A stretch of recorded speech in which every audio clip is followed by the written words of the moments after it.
Photoshop is a comprehensive tool used for a wide range of purposes, from layout design, graphic design, to advanced portrait retouching, compositing, visual effects, and many other applications. Because of this versatility, Photoshop is often seen as complex for beginners. But the truth is, if you already understand Lightroom, you have grasped the core foundation of color editing in Photoshop. Because at their core, the color tools in Lightroom and Photoshop are built on the same underlying principles of light and color. In this video, we'll break down that relationship. When working in Photoshop from a color grading perspective, most of the tools we use are located within the adjustment layers. If we step back and look at them as a whole, these tools can be grouped into two main categories: tools that control light and tools that control color. For light, the core set of tools includes brightness/contrast, exposure, and curves. For color, we have tools such as Vibrance, hue/saturation, color balance, photo filter, and selective color. Let's start with the light control tools.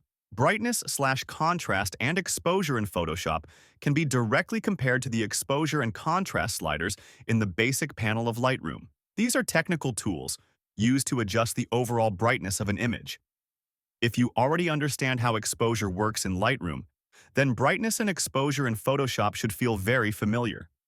They simply make the image brighter or darker as a whole. In the same way, the underlying principle of contrast is exactly the same in both applications.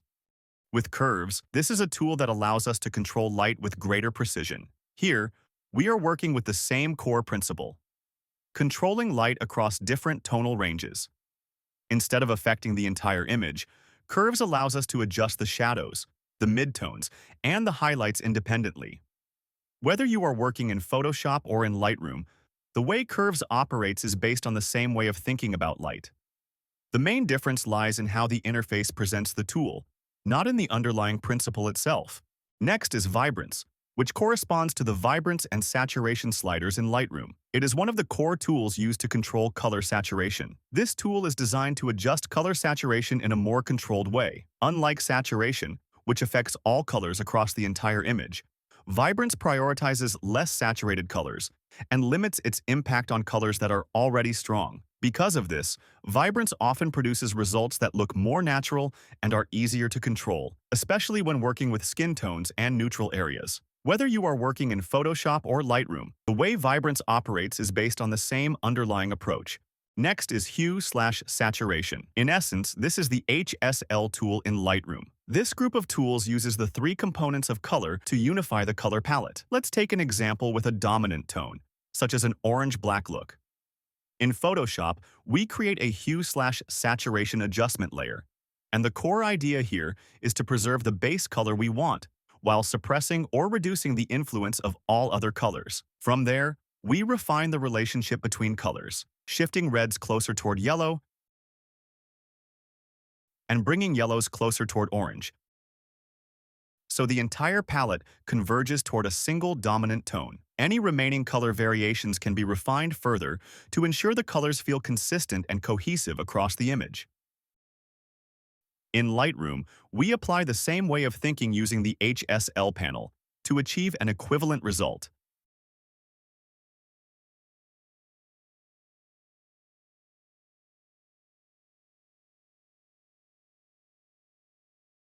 At this point, you can see that these two tools actually share the same lineage. The photo filter tool in Photoshop is very simple. At its core, it works like applying a color overlay to the entire image. When you choose a color, for example blue, the image immediately shifts toward a cool blue tone, while the original light and shadow structure remains intact. In Lightroom, several tools follow the same principle. The color grading global controls apply a single color across the entire image, affecting highlights, midtones, and shadows at the same time, but with greater control. You can also use masking with a radial gradient. You can create a selection, invert it to reverse the selected area, then use selective color to achieve a photo filter-like effect. This approach is more flexible, but at its core, it is still about applying an overall color to quickly set the mood. When it comes to adjusting color by tonal ranges, in Lightroom, the most intuitive tool is color grading. Here, we clearly work with three tonal ranges: shadows, midtones, and highlights. Each range has its own color wheel, making color application visual and easy to understand. When moving to Photoshop, the tool with the closest mindset to color grading is color balance. In color balance, we also work with three ranges: shadows, midtones, and highlights, and apply color to each range through complementary color pairs. The difference here is not in the principle, but in the way it is presented. Lightroom focuses on visual representation, while Photoshop requires the user to understand the relationships between color pairs. And if we go a bit deeper, we can see that selective color also operates on the same underlying idea, but in a more abstract way. In selective color, the whites, neutrals, and blacks groups do not simply represent white, gray, or black, but instead correspond to the highlight, midtone, and shadow regions of the image. Rather than using color wheels, selective color allows us to adjust the relationships between colors within each tonal range. So, color grading in Lightroom and color balance and selective color in Photoshop are not separate tools, but three different interpretations of the same light-based color grading mindset. I've made dedicated videos breaking down curves, color balance, hue/saturation, and selective color in depth. You can find them in the theory playlist linked in the description if you want to explore these core tools more deeply.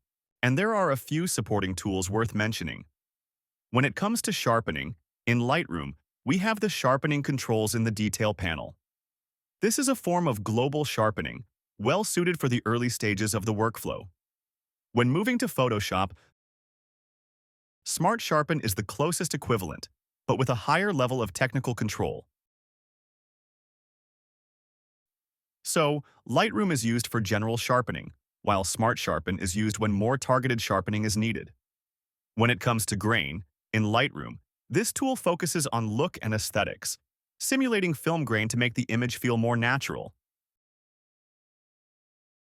Add noise in Photoshop, on the other hand, has a broader range of use.